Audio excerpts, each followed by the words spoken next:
Sibony.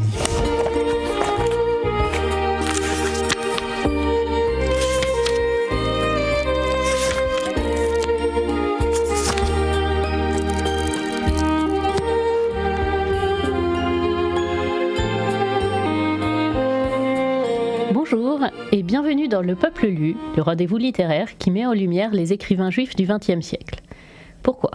Parce que déjà être écrivain c'est pas facile, être juif au XXe siècle c'est pas folichon non plus, mais alors être écrivain juif au XXe siècle c'est le creuset, sous haute pression, de toutes les misères, les angoisses, les déceptions. S'il est vrai que les plus désespérés sont les chants les plus beaux, c'est probablement là qu'on les trouvera. En voiture, c'est parti. Aujourd'hui, il s'agit de Simone Weil, avec un W comme work. Elle s'est particulièrement intéressée à la question du travail. Ne la confondez pas avec son homonyme Simone Weil, V. Toutes les deux sont des philosophes françaises d'origine juive, victimes du nazisme, humanistes et militantes. Mais les ressemblances s'arrêtent là. La Simone qui nous intéresse est née en 1909 à Paris. Elle mourra en Angleterre en 1943. Entre les deux, elle va apporter au marxisme une contribution originale, la philosophie participative. Sur le plan théorique, elle est difficile à situer. Comme son professeur Alain, elle rejette les systèmes. Wikipédia la situe dans l'anarchisme chrétien. Bien qu'elle soit née dans une famille juive agnostique, vous aurez compris qu'elle ne craint pas les paradoxes. Et les premiers de tous. Elle explique le mysticisme avec clarté et met son éducation bourgeoise au service du travail à la chaîne. Je serais tentée de dire, elle ne veut pas expliquer, raconter, comprendre, pas même changer le monde. Elle veut le vivre. Au moment où les marxistes pensent la condition ouvrière, la transforment radicalement, en font la base d'une dictature prolétarienne, Simone Weil veut juste, d'abord, la vivre. W comme work, disions-nous. Son intérêt pour la question du travail a été une porte d'entrée vers des sujets variés. La liberté, la dignité, la science. Elle refuse la vision naïve d'une liberté purement oisive et la cherche au contraire dans la maîtrise des éléments. Pour elle, la liberté ne se réduit que si l'on n'en fait pas usage. La liberté est donc l'une des formes du travail, et le travail, autonome, conscient, réfléchi, le travail qui crée, est un exercice de liberté. Elle n'était pas prédestinée à travailler à l'usine. Elle reçoit, comme son frère, le mathématicien André Weil, une éducation classique. Père chirurgien, première de la classe, lycée Fénélon, elle écrit ses premiers textes à 11 ans, révélation mystique, bac à 16 ans, Hippocania Henri IV. On la voit, seule fille, bras croisés, un peu moqueuse, au milieu des garçons en costume 3 pièces, des photos de classe de cette époque. Comme beaucoup, elle considère que les cours d'Alain ont changé sa vie. Il écrira dans son bulletin « Excellent élève, force d'esprit peu commune, ample culture. Réussira brillamment si elle ne s'engage pas dans des chemins obscurs. Dans tous les cas, sera remarquée. » Alors, après André Mauroy, Simone Weil est déjà la deuxième élève du philosophe Alain qui est cité dans Le Peuple lu. Raymond Aron, Georges Canguilhem, Julien Gracq, dans une moindre mesure Jean-Paul Sartre et Paul Nizan ont tous été formés par ce maître. Si on juge de la qualité d'un professeur à celle de ses élèves, il est donc temps de dire un mot sur Alain. Laïque, républicain, radical de gauche, on le connaît surtout aujourd'hui pour ses propos. Il en a écrit plusieurs milliers. Il a un style d'oiseau de proie. Il vise une observation, concrète, souvent même triviale, d'un lieu commun dont on a tous l'expérience. Il le saisit dans ses serres et il lui fait prendre de la hauteur. Il use volontiers de paradoxes et d'un style très bref, lapidaire, qui fait l'économie des mots de liaison pour aller droit au cœur de la pensée. Pourquoi cette parenthèse sur Alain ? C'est qu'on sent son influence sur le style et sur l'œuvre de Simone Weil. La plume, déjà, très littéraire, très imagée, avec par exemple une métaphore chère à Alain qui revient souvent, celle du bateau, ballotté par des éléments aveugles, mais auquel la main de l'homme imprime un cap et une direction. Comparé parfois au destin, parfois à la liberté, il figure l'homme, en proie à la nature aveugle, mais qui s'y trace par sa volonté une route, soumise aux aléas et aux naufrages, mais où se lie la pensée et le travail humain. Sur l'œuvre aussi. Alain est connu pour les propos, format court, qui part de l'expérience concrète, et donc pour son refus du dogmatisme et du systématisme. Il a recommandé à Mauroy de travailler dans l'usine de son père avant de devenir écrivain, et a sans doute influencé Simone Weil dans son choix de l'usine comme terrain d'observation participante, pour connaître des facettes du monde qui lui auraient été sans cela inaccessibles et cachées. C'est aussi pour cette raison que la pause musicale aujourd'hui est issue des temps modernes de Charlie Chaplin, vision comique mais pas si fausse de l'usine, auteur du Fordisme et du Taylorisme.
La spinach o la bouchon, sigarette portobello, siracchi spaghetto, ciletula tilatua.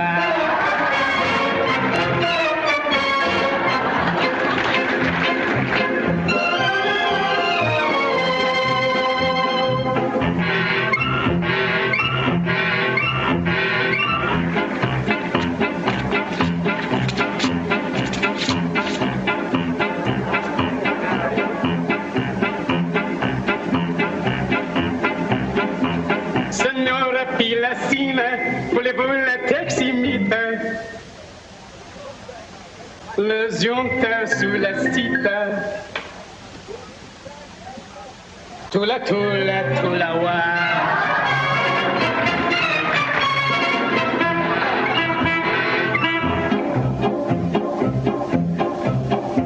Ça monte si l'amour, le son tia soprevora. La zonche comme ça, j'ai la peau dilatoire.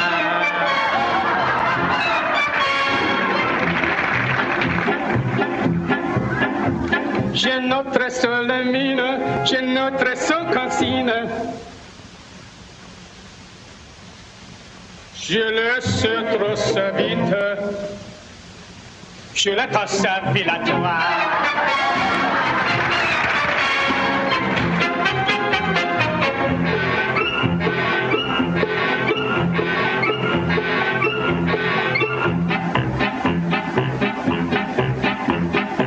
Notre seule sonde, tu vas seul l'autre volonté.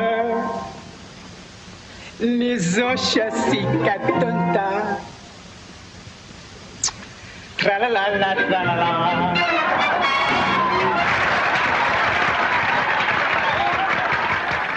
Cette vie de l'usine déshumanisante, monotone, Simone Weil l'a connue et en a tiré le journal d'usine. Mais au sujet de Simone Weil, je suis partagée.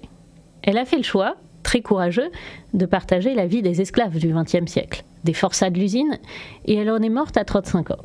L'engagement est admirable. Mais a-t-elle contribué à changer leur vie pour autant ? Peut-être pas du tout, peut-être plus que les révolutionnaires armés. Un épisode peu connu de sa vie, c'est que dans les années 30, elle a reçu chez ses parents, en France, donc, elle a reçu Trotsky en exil et qu'elle a échangé avec lui des propos qu'elle a ensuite elle-même notés, qui ont fait dire à Sedova, la femme de Trotsky, cette petite qui tient tête à Trotsky. Mais ça fera l'objet d'un autre épisode du Peuple lu, parce que finalement, tous ces engagements politiques, cet engagement humain, cet engagement social de Simone Weil se retrouvent dans un petit texte de jeunesse qui s'appelle « Née pour la liberté », qu'elle n'a elle-même pas pu faire publier de son vivant. Donc un texte posthume qui commence ainsi. « Née pour la liberté ». Et pourtant, rien au monde ne peut empêcher l'homme de se sentir né pour la liberté. Jamais, quoi qu'il advienne, il ne peut accepter la servitude, car il pense. Il n'a jamais cessé de rêver une liberté sans limite. soit comme un bonheur passé dont un châtiment l'aurait privé, soit comme un bonheur à venir, qui lui serait dû par une sorte de pacte avec une providence mystérieuse. Le communisme imaginé par Marx est la forme la plus récente de ce rêve. Ce rêve est toujours demeuré vain, comme tous les rêves, ou s'il a pu consoler, ce n'est que comme un opium. Il est temps de renoncer à rêver la liberté et de se décider à la concevoir. C'est la liberté parfaite qu'il faut s'efforcer de se représenter clairement, non pas dans l'espoir d'y atteindre, mais dans l'espoir d'atteindre une liberté moins imparfaite que n'est notre condition actuelle, car le meilleur n'est concevable que par le parfait. On ne peut se diriger que vers un idéal. L'idéal est tout aussi irréalisable que le rêve, mais à la différence du rêve, il a rapport à la réalité. Il permet, à titre de limite, de ranger des situations ou réelles ou réalisables dans l'ordre de la moindre à la plus haute valeur. La liberté parfaite ne peut pas être conçue comme consistant simplement dans la disparition de cette nécessité dont nous subissons perpétuellement la pression. Tant que l'homme vivra, c'est-à-dire tant qu'il constituera un infime fragment de cet univers impitoyable, la pression de la nécessité ne se relâchera jamais un seul instant. Un état de choses où l'homme aurait autant de jouissance et aussi peu de fatigue qu'il lui plairait ne peut pas trouver place, sinon par fiction, dans le monde où nous vivons. La nature est, il est vrai, plus clémente ou plus sévère aux besoins humains selon les climats et peut-être selon les époques. Mais attendre l'invention miraculeuse qui la rendrait clémente partout et une fois pour toutes, c'est à peu près aussi raisonnable que les espérances attachées autrefois à la date de l'an 1000. Au reste, si on examine cette fiction de près, il n'apparaît même pas qu'elle vaille un regret. Il suffit de tenir compte de la faiblesse humaine pour comprendre qu'une vie d'où la notion même du travail aurait à peu près disparu serait livrée aux passions et peut-être à la folie. Il n'y a pas de maîtrise de soi sans discipline, et il n'y a pas d'autre source de discipline pour l'homme que l'effort demandé par les obstacles extérieurs. Un peuple oisif pourrait bien s'amuser à se donner des obstacles, s'exercer aux sciences, aux arts, aux jeux, mais les efforts qui procèdent de la seule fantaisie ne constituent pas pour l'homme un moyen de nominer ses propres fantaisies. Ce sont les obstacles auxquels on se heurte et qu'il faut surmonter qui fournissent l'occasion de se vaincre soi-même. Même les activités en apparence les plus libres, sciences, arts, sport, n'ont de valeur qu'autant qu'elles imitent l'exactitude, la rigueur, le scrupule propre aux travaux, et même les exagèrent. Sans le modèle que leur fournissent sans le savoir le laboureur, le forgeron, le marin qui travaille comme il faut, pour employer cette expression d'une ambiguïté admirable, elles sombreraient dans le pur arbitraire. La seule liberté qu'on puisse attribuer à l'âge d'or, c'est celle dont jouiraient les petits-enfants si les parents ne leur imposaient pas de règles. Elle n'est en réalité qu'une soumission inconditionnée aux caprices. Le corps humain ne peut en aucun cas cesser de dépendre du puissant univers dans lequel il est pris. Quand même l'homme cesserait d'être soumis aux choses et aux autres hommes par les besoins et les dangers, il ne leur serait que plus complètement livré par les émotions qu'il saisirait continuellement aux entrailles et dont aucune activité régulière ne le défendrait plus. Si l'on devait entendre par liberté la sainte absence de toute nécessité, ce mot serait vide de toute signification concrète, mais il ne représenterait pas alors pour nous ce dont la privation ôte à la vie sa valeur. Alors vous m'excuserez pour la longueur de la citation, mais c'est très difficile de couper Simone Weil, tant chaque phrase s'enchaîne à la précédente, et c'est cette philosophie au scalpel, cette philosophie d'oiseau de proie qu'elle doit sans doute à son maître Alain, qui va partir d'observations très concrètes, de phrases souvent courtes ou beaucoup de points-virgules par exemple, des éléments mais qui sont tissés ensemble dans une chaîne qu'on ne peut que rejeter en bloc ou adopter en bloc. Aujourd'hui, pour parler de Simone Weil W, nous recevons Ossine Rally, agrégée de philosophie, spécialiste de Foucault et de Hayek. Bonjour. Bonjour. Ravie de vous recevoir ici et de parler de cet auteur tellement pluriforme qui est Simone Weil écrivain, Simone Weil philosophe. Vous, comment est-ce que vous la présenteriez en quelques mots ? Je dirais que je la présenterais comme une philosophe intransigeante. Intransigeante dans la mesure où c'est quelqu'un qui a été assez radical dans son parcours. C'est quelqu'un qui avait des idées non seulement généreuses, non seulement nobles, mais qui les a mis en application. Et on aura sans doute l'occasion d'en reparler, mais qui les a mis en application et qui en a tiré toutes les conséquences les plus ultimes et terribles, puisqu'elle est morte assez jeune, à 34 ans, sans doute de faim, de privation, pour vivre le sort des plus démunis. Donc moi, l'image qui me vient, c'est vraiment quelqu'un qui a vécu dans sa chair ses idées et qui a fait preuve d'une rectitude et d'une constance tout au long de sa courte vie. Philosophe exigeante, philosophe engagée, philosophe aussi de l'humanisme, de la liberté. J'ai vu que vous aviez fait une conférence sur Simone Weil et Camus l'année dernière. Oui, tout à fait, tout à fait. Disons que d'ailleurs c'est par Albert Camus que j'ai découvert Simone Weil. Les deux avaient en effet la liberté chevillée au corps, vous avez tout à fait raison.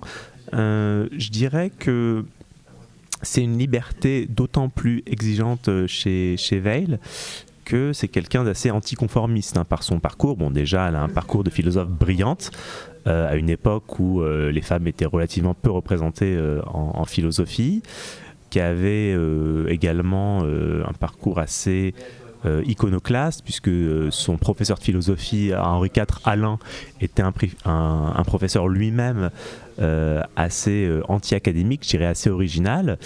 Et puis c'est une philosophe qui s'est investie dans des mouvements anarchistes, des mouvements syndicalistes, dans une époque qui était une époque en proie au totalitarisme et à l'intolérance. Donc c'est quelqu'un qui, par son parcours de vie, montre une forme de liberté et une forme d'audace qui n'est pas sans impressionner. Je vois aussi une autre ressemblance entre Simone Weil et Albert Camus, c'est que les deux sont à cheval entre la littérature, la philosophie, sur la frontière d'ailleurs floue entre les deux, et avec un souci du style, avec un souci du lecteur aussi. Est-ce que ça influence la pensée de Simone Weil? Est-ce que ça joue aussi dans son engagement? En effet, la prose de Simone Weil est magnifique. Après, elle n'a pas, à proprement parler, écrit de littérature. Elle a eu un projet de pièce théâtrale, mais elle n'a pas, en tant que telle, sacrifié à la littérature comme l'a fait Camus.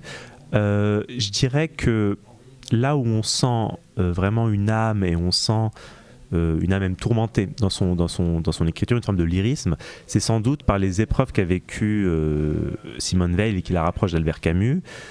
Tous deux avaient un père mort à la guerre. Tous deux ont connu la maladie, ont connu la tuberculose, qui l'a emporté dans le cas de Weil, pas dans le cas de Camus. Tous deux ont connu aussi l'expérience ouvrière. Alors, Camus l'a connu, si j'ose dire, par sa naissance, puisqu'il venait d'un milieu très modeste. Pour Weil, c'est pas le cas. Elle s'est forcée à faire ce qu'on appelait à l'époque de l'observation ouvrière. Sans doute on pourrait multiplier les ressemblances. C'est une tentation chrétienne chez Camus et beaucoup plus prononcée chez Weil, une pensée de gauche aussi chez les deux penseurs. Donc je dirais qu'il y a beaucoup en effet de passerelles entre les deux philosophes, et c'est sans doute pour cela qu'on voit une forme de lyrisme, une forme de philosophie de l'amour, une philosophie même d'amour non seulement de l'être humain, du prochain, mais aussi d'amour de la nature, et qui se ressent dans cette prose, qui est une prose, je dirais, qui cherche à frapper juste au cœur du lecteur. Et est-ce qu'elle vous a frappé au cœur? Est-ce que Simone Weil est une inspiration pour vous dans votre parcours philosophique, dans votre vie? Je dirais que c'est quelqu'un qui m'a impressionné, qui continue de m'impressionner, comme je vous le disais tout à l'heure, par son intransigeance. C'est une sorte de modèle, ça c'est certain, et je pense que personne ne peut rester indifférent à cela. Après, je suis plus du côté de Camus que du côté de Weil. Je vais essayer de m'en justifier ou de m'en expliquer. C'est parce que chez Camus, je dirais qu'il y a une forme de mesure, il y a une forme de retenue dans la générosité, ou en tout cas, il y a une forme de prise de conscience, ou de prise en considération aussi de l'individualisme qu'il n'y a pas chez Weil, où on a vraiment un esprit de sacrifice qui confine parfois au martyre. Et même si voilà, on est tous plus ou moins taraudés par la question morale, je dirais que chez elle, il y a une forme de goût du sacrifice dont je cherche, je dirais, sinon à m'éloigner, du moins à garder une distance raisonnable. Et est-ce que vous diriez qu'elle a un héritage aujourd'hui qui, aujourd'hui, dans le milieu philosophique, oserait encore faire de l'observation ouvrière ou s'engager, se sacrifier au point où l'a fait Simone Weil? Alors, sans doute pas jusqu'à ces conséquences-là, puisqu'au fond, ce thème voilà, de l'ouvriérisme, en fait, on le trouve jusque dans les années 70, mais pour des raisons idéologiques, il est un peu passé de mode. Mais je dirais que la thématique qui résonne de manière contemporaine chez Weil, ce serait celle de l'enracinement. C'est-à-dire que Simone Weil est donc l'autrice d'un ouvrage qui s'appelle L'enracinement, qui rappelle, je dirais, la nécessité pour l'être humain de s'intégrer dans une sorte de cosmos ou dans une sorte de tout organisé qui est la société et qui est aussi la nature. Et je dirais que notre époque est caractérisée par plusieurs mots, dont celui, je dirais, de l'atomisme ou de l'individualisme dévoyé, d'une forme de solitude qui frappe nos sociétés modernes. Et d'ailleurs, notre époque s'en ressent tellement que le thème de l'écologie, d'un retour à la nature, d'un retour à des communautés peut-être plus vivantes et plus resserrées, apparaît de plus en plus. Et en cela, la pensée de Weil me semble résonner avec cette nécessité-là. Donc il faudrait quelque part réactualiser Simone Weil à l'heure des réseaux sociaux, de l'ultra-atomisation, ultra-individualisation des opinions. Oui, tout à fait. Là, vous parlez des réseaux sociaux. Non seulement un des mots des réseaux sociaux, c'est voilà, l'atomisme, l'individualisation, mais c'est aussi l'absence du visage de l'autre, c'est aussi l'anonymat, c'est aussi la possibilité de critiquer autrui sans prendre de risques. Or, Simone Weil, c'est non seulement celle qui a pris des risques, c'est-à-dire que si elle a mené des combats, elle les a menés en première personne, de sa propre personne. C'est quelqu'un, par exemple, qui s'est engagé dans la guerre d'Espagne, c'est quelqu'un qui s'est engagé dans la résistance.